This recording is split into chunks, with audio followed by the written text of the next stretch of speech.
Good morning, sunshine. Got this new cute little mug and I'm all ready today, coming back at you with another round of 4 things on the 86 things I did and tried on my decade-long journey towards healing my gut forever. Are you ready? Let's go. Today we are discussing already numbers 69 through 72. 69 is the microbiome test. So in the last episode, I mentioned 68, 68, which was the comprehensive stool test. Now, these 2 things actually are 2 different tests that I did. One was a comprehensive stool test that really determined if I had things like parasites or overgrowths or things like that you can test for. And just so you know, there's a lot of different stool testing that you can do. And stool testing isn't limited to just determining if you have parasites or if you have an overgrowth or if you. Stool testing can really be utilized for identifying many different things. So when I'm talking about the microbiome test, I did do a separate test through a company called Longevity. I've written all about it on my website. There's many different companies that are getting into this microbiome testing now, but I find it absolutely fascinating. So the microbiome test, why I think it can be really helpful for you on your gut healing and or your gut health journey is to really understand where you're at right now. What does your microbiome look like? Is it thriving or is it just surviving? So when you take this test, it is very painless. It's the same thing. You get the stool sample like you did with the comprehensive stool test, and you send it back in and they analyze everything about your microbiome.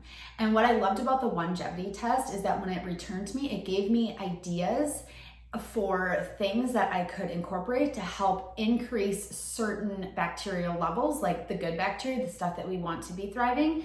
And it also gave ideas for things to consider minimizing in order to not have, certain overgrowths occur or to have any kind of bad bacteria flourish. So if you're really looking to, really expand upon already good gut health or getting your gut healing place to where you can approach gut health phase, consider number 69 a microbiome test. Number 70 is I slowed down my pace of eating and I actually started chewing my food. This is one of those things that people don't really think can help, but actually does help. So often we find ourselves starving, feeling famished, we're in a hurry, we don't have time to sit down, and so what do? We grab the food, we throw it down the throat as fast as we can, we swallow it pretty much whole, and we move on with our day, and 2 hours later our stomach hurts, our stomach's bloated, and we think that it was the food that we ate rather than the way that we consumed said food that we ate. And so one thing I really started to practice was chewing my food, chewing it very thoroughly, because if you think about it, something is going to be digested far easier in a liquefied state than it is in a whole state. And so the more that we can liquefy food in order for it to be properly digested, the better we are going to feel.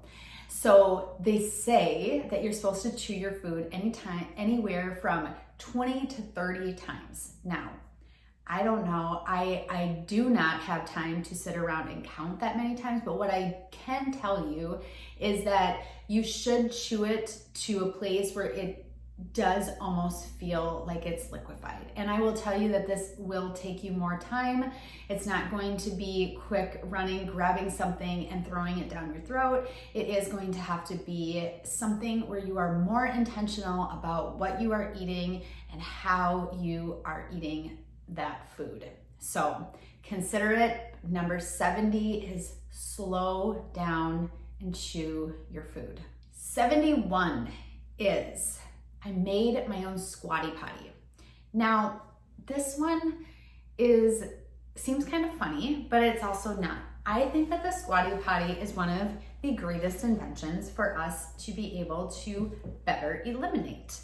The problem is that the Squatty Potties can be another expense that we don't want to have to pay for, especially given a lot of us are taking multiple supplements and or medications and doing this, that, and the other. And the last thing that you want to do is pay for a little stool that can help you eliminate in a more efficient way. However, it can be super and highly beneficial. So I started to research about the Squatty Potty, and I started to really understand why it was clutch, why it was so important that you do go to the bathroom appropriately, and how, when you do eliminate appropriately in the correct position, your bowel movements can get easier and they can flow better, and they will actually bulken up and look better if that is the way that your body is intending that it come out.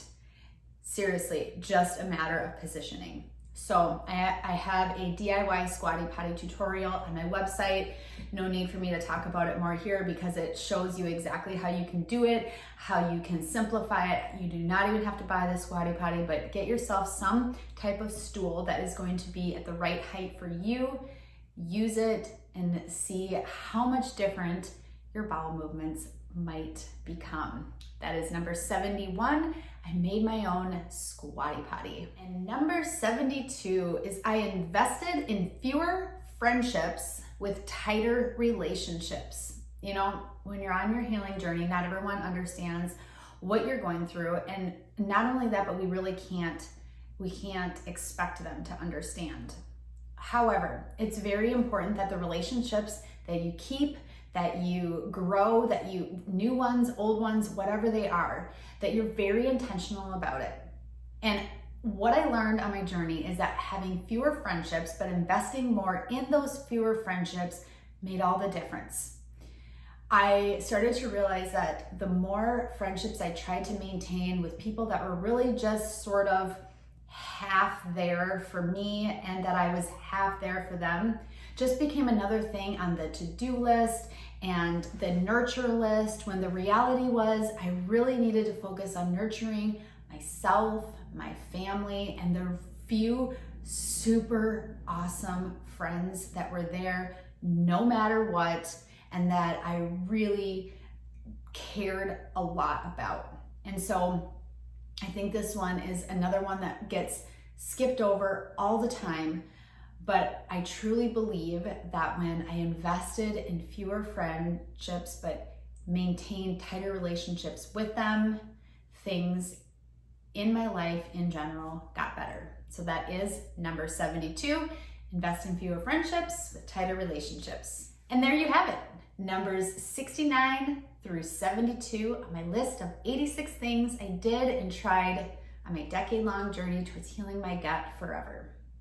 Do you have any questions, thoughts, comments, anything?